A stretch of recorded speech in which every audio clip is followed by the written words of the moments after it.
আজ আমি আপনাদের সঙ্গে শেয়ার করতে চলেছি বাঁধাকপি কুমড়ো একসাথে বাটা।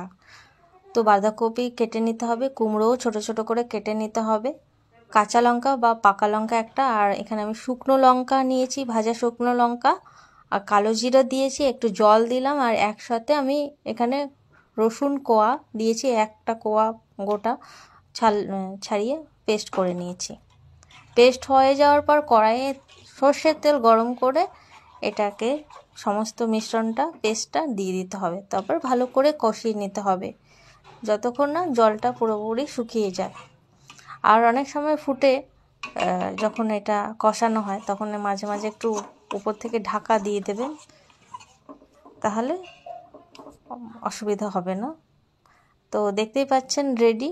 এখানে হালকা নুন আর চিনি কষানোর সময় দিতে হবে, হালকা চিনি আর নুনটা আন্দাজ মতো, যেহেতু কষানোর পর কমে যায় তাহলে সেই বুঝে নুনটা দেবেন। তো এটা গরম ভাতে খুবই ভাল লাগে, এখন গরমের সময় এটা পুষ্টিকর অবশ্যই। তো এই ধরনের রেসিপি খাওয়াও স্বাস্থ্যের জন্যও ভালো। আর কেমন লাগলো অবশ্যই জানাবেন। Thank you for watching. সবাই ভালো থাকবেন গরমে।